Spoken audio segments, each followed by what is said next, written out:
11ថ្ងៃសមត្ថកិច្ចបង្ក្រាបនិងបញ្ជូនក្រុមក្មេងទំនឹងជិត60នាក់ទៅពន្ធនាគារក្នុងរយៈពេល11ថ្ងៃគិតចាប់ពីថ្ងៃទី8រហូតដល់ថ្ងៃទី18ខែឧសភាឆ្នាំ2025ម្សិលមិញនេះកម្លាំងមានសមត្ថកិច្ចនៃក្រសួងមហាផ្ទៃបានបន្តបង្ក្រាបនិងបញ្ជូនក្រុមក្មេងទំនឹងជាង10ករណីដែលខត់ខ្លួននិងបញ្ជូនមនុស្សជិត60នាក់ទៅពន្ធនាគារ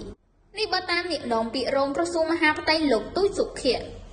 បើតាមនាយនាំពាក្យរងក្រសួងមហាផ្ទៃលទ្ធផលនៃការបង្ក្រាបក្រុមក្មេងទំនើងបានជាបន្តបន្ទាប់នេះគឺជាការបង្ហាញអំពីការយកចិត្តទុកដាក់ខ្ពស់របស់អាជ្ញាធរគ្រប់លំដាប់ថ្នាក់ដើម្បីរក្សានូវសុខសុវត្ថិភាពជនប្រជាពលរដ្ឋស្របតាមបទបញ្ជាដ៏ម៉ឺងម៉ាត់របស់សម្ដេចបវរធិបតីហ៊ុនម៉ាណែតនាយករដ្ឋមន្ត្រីនៃកម្ពុជា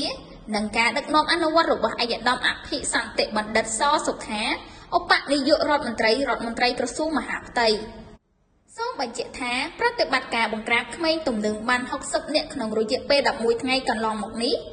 គឺមាននៅក្នុងមូលដ្ឋានរាជធានីភ្នំពេញខេត្តកណ្ដាលកំពង់ស្ពឺបាត់ដំបងបន្ទាយមានជ័យរតនគិរីក្រចេះកំពង់ចាមត្បូងឃ្មុំព្រៃវែងកំពតនិងខេត្តព្រះសីហនុ